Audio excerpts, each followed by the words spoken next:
Words of Wisdom is brought to you by Essentia Health and TV3 and LB Video Productions.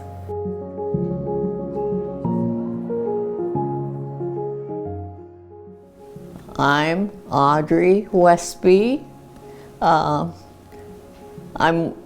sort of waiting for my 90th birthday, coming up March 10th. And I've been a resident of this area forever and ever. On a farm west of Pelican, about 10 miles. My parents were Bernard and Clara Raleigh. And then my parents moved into the Pelican area here on a farm just east of Pelican, 6 miles. And that's basically where I spent my time then. I went to high school, grade school first, of course, out in west of Pelican, District 59, for all 8th grades, and then into town. And we didn't have bus transportation at that time, so we kind of had to get our own way to town. I had a brother, Richard. He was 3 years older. He graduated in '49, so he drove back and forth, so I got that way. What was it like going to a country school? I liked it. You have all 8 grades in one room, and you kind of listen to everybody else, and it was fun. I don't have any regrets on it. I guess having all 8 grades in one room, it was a turn for each class, and you can listen in on all of them and probably know their stuff as well as my own. Teachers were good, and they had quite an occupation because they boarded at farm homes around and would walk to the schoolhouse to get it all warmed up by the time we got there and stuff. We had about a half-mile cross-country, fields and we didn't get a ride very often unless the weather was really bad. Then we would. And of course that was all in the schoolhouse then during the day in a cloakroom. And what did you do for fun growing up? Oh, a lot of outdoor things we did, and of course we had no TV at the time. We didn't have running water or any facilities like that. I remember when we got our first washing machine, and it was a different kind of life. How would you wash clothes without a washing machine? By a big stainless, a bucket and scrub boards. And my mother worked really hard because she had 4 generations under one roof at one time. So I was one, my parents, and then Grandma lived with us, Grandma Musho, and then her mom lived with us for a little while until she passed away. It wasn't washing your laundry every day like we're doing, or every week I should say. It was a lot of work for her. Do you have any siblings? We were 7 in our family, and I'm the last one now. And then when I got married, we had 7 boys.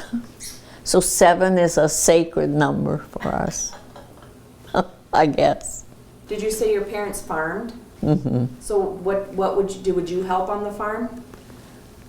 Well, we helped as much as we could. We were dairy, we had cows and pigs and whatever. And we helped where we could.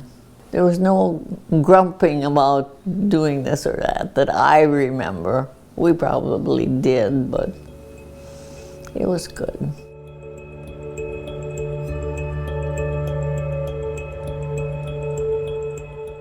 He's Audrey Westby. He was locally grown also. And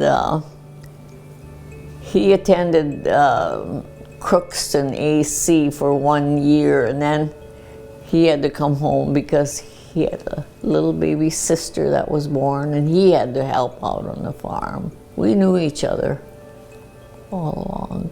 How did you guys start dating? I don't know. We just did. It just happened. We graduated from nursing school in September, I think, and then we were married in the 3rd of December in a snowstorm. What church were you married in? Trinity. We had Christmas trees as our decoration, decorated in blue lights. And how about your children? What are their names? Michael James, Stephen John, Robert Joel, Alan J, Peter Jonathan, Patrick Julian, and Christopher Jewel. He was the Christmas baby, Christopher Jewel. And what is Jewel? What does that mean? Christmas ornament, maybe. Okay. And they all live around here except Pat he was a superintendent, but then he left that and went to another company that he works for. And he lives at Sauk Center. He's the furthest away. And the others are around here. Okay. And I've lost the two oldest, Mike and Steve. They were my Irish twins because Mike learned to walk the week we brought Steve home from the hospital. They were 11 months apart. Tammy, Mike's kids, they were all girls. We had all boys. And they stayed overnight with me when, they were just early grades. And they stayed overnight with us. And in the morning we got up as usual, and I'll remember saying, Tammy said, "Grandma, you put your same shirt on?" Well, raising boys, I knew at that moment that the difference between raising boys and girls, because the boys, I'm sure, didn't realize what shirt I had on. They got along well together, and there were little episodes here and there, but nothing really great. We had a good time. I wasn't creative, at that time, because I don't crochet, I don't knit, I don't embroider. I tried to knit a scarf, and I got to the end of the row and I didn't know how to turn around, so I put that in the drawer. With boys, you just keep washing clothes and keeping the food on the table. And we did a lot of TV watching, or the boys did, but that's why I've always said, I've told the guys that I wasn't the best mother because I never took time to sit down and read to them like they do nowadays. But then Alan said, "Do you think we would have listened? We're outdoor kids." And yeah, he was right. I raised them a lot on hot dishes, goulash type and whatever. And I don't know that they ever complained about what they were eating. I don't remember that. And I had a large recipe for buns. And you start them in the afternoon, punch them down at 6, and at 10 you form them into your buns or whatever. I really didn't like them then because everybody else was sleeping and I was making buns. But they got up and helped with chores in the morning until they got ready for school. But I baked these buns so that they had warm buns with jelly on. And that's what they remember to this day. Do you remember like your mom or your grandmother having a favorite recipe or one that gets passed down? A lot of the Christmas goodies, a lot of these recipes were hers. And we did a lot of cookie baking and stuff, my grandma did. And I made a lot of rosettes and sunbuckles and cutouts, and we had dozens of cookies at Christmas time. And we had an upstairs and it was cooler, and I had a cedar chest up there, so I used that to store my cookies up there. Well, all the boys, as they came by that cedar chest, would sneak a cookie, you know, but there's always some left for Christmas.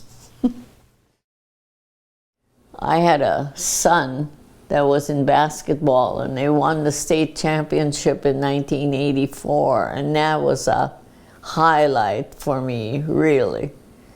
The game was tied, and well, I should backtrack on that.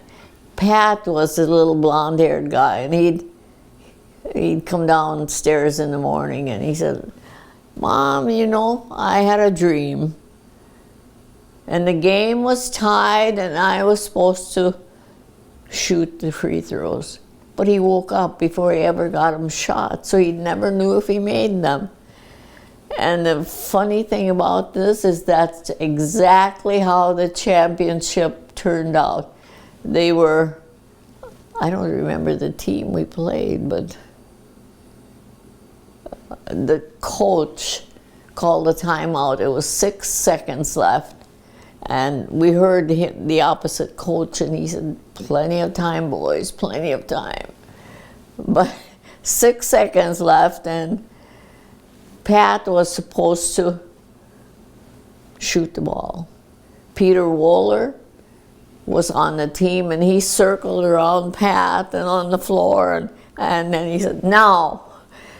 And he let go of the ball, and it went through that net, and that's a memory that will never, ever leave my mind. Somebody from Pelican, they said, "We turned around and looked at you, and you were all white." And I said, "Well, I doubt anything was pumping at that moment." But that was one of the highlights of our family. It was fun. And we had a breakfast booth in our kitchen, you know, with 7 boys, and they each had their place in this booth. And my husband always said that Pat was in the very corner, and he was the one that was the best in basketball because he had to reach the furthest for food. I had a little granddaughter, Faithy, and she was a special needs child. And I just miss her so much. She was just such a little sweetheart. And I remember her saying, "I want to look nice, so this is why I'm wearing earrings and having nice nails. I want to look nice." Miss her a lot. Yeah. But that's the first special needs child that we've had in our family. But she didn't graduate. Her picture should be at the end here. And she said, I lived in another condo over by the grocery store there, whatever its name. And it was a 4-unit, and I had all these pictures up there too. And she would sit and watch, and I am going to graduate, but I'm not going to leave home, and my picture will be right up there. But Jeannie she's getting the picture together, but we haven't gotten it up there yet. But yeah, she was a sweetheart. And I don't know if you know, Alan is my son now. He's a SAM, S-A-M, or Synod-appointed ministry at Trinity.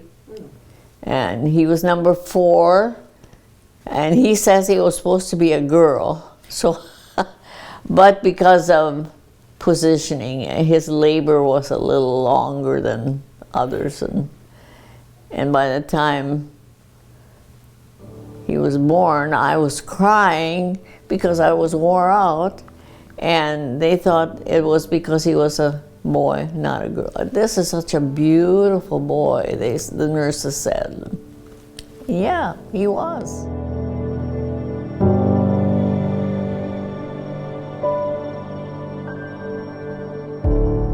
And I went to Swedish Hospital School of Nursing, do our floor work, you know, before we went to class. So you did bed baths in a hurry and got the beds changed and got to class on time. I did have a little Norski fellow, and he said, "You'll be a good nurse when you get old." So I was, you know, just hurrying so much to get to class. And then I worked here at the hospital in Pelican until, well, it was turned into a clinic, more or less, and then a nursing home was attached to it too. But that has all changed in the years since I was there. You were in charge of OB, the emergency room was open night and day, and then, well, the others were generalized. We delivered a lot of babies. Well, I was born here, and I came out butt first, bent in half. In what year? 78. 78. Was I there? I don't know. Ask your mother. How did things change from when you first started in nursing to when you finished your nursing career? A lot. Just in the way we did things, and, you know, it was a 26-bed hospital and always had open doors night and day, which you don't hear of nowadays. And, you know, we'd get any kind of things, accidents, whatever. I worked the night shift fair amount, and, you know, I was the only nurse, and then I had one nurse's aide with me for the night. But the one night we had one that was dying, and one in labor, and we had all kinds of things. We were the first to have the monitors, you know, and I had one that coded, and I was able to use that thing and got him back to life. And he lived for quite a few years after that. That's the one I especially remember, because that was the first I'd done that. And some of them would breathe heavy and lay for days, you know. And I remember that. That was hard. Yeah. So when somebody passes suddenly, it's all right. And a lot of times we had to stretch the hospital beds and put them in the hallway even, and we had to work around those things. You know, small hospitals these days don't, it's hard for them to survive, and so that's basically what happened, that they needed something bigger. And this has worked out really well for them. What was the community of Pelican Rapids like in the 50s, 60s, 70s? What do you remember? It was a nice community. Now, you know, we're doing a lot of changes now, and being older, you know, I'm not used to that, but friendly town, I thought.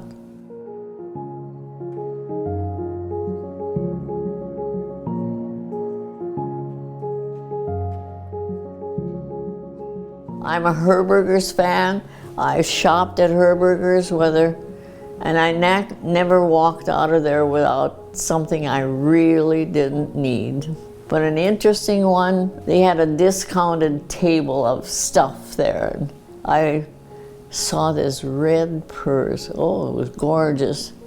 And it was discounted, but I held it up, looked at it, laid it down, and walked around, but I walked out with the purse. And I had a younger sister, her birthday was the 9th of February, and for some reason I gave her that red purse. And she lived in the cities, and we were good friends. And every time she came up, she had the red purse with her. I don't know if it was her everyday purse or not, but she had it along. She was proud of it. And now she passed away a year ago. And I asked Alan, Alan presided at the service, and I didn't go down to the cities because at that time, well, Richard was here too, and he said, I just can't make that. It was a pretty long trip for us, but Alan did arrange so that we could watch it on TV. But then I asked him, is she cremated? And he said, yes, her red purse is on the altar as we speak. So this red purse that I picked up and looked at and really thought it was nice ended up being her urn. And it was quite a closure for me. I liked it. Yeah. What are some words of wisdom that you would like to give to people? Okay, to be kind to one another. So much in the government, you know, at the top, they aren't kind to each other, and it's awful. And I just feel that we can just be more kind, and we'd be in a better world. Essentia Health, our presenting sponsor, is proud to bring you Words of Wisdom.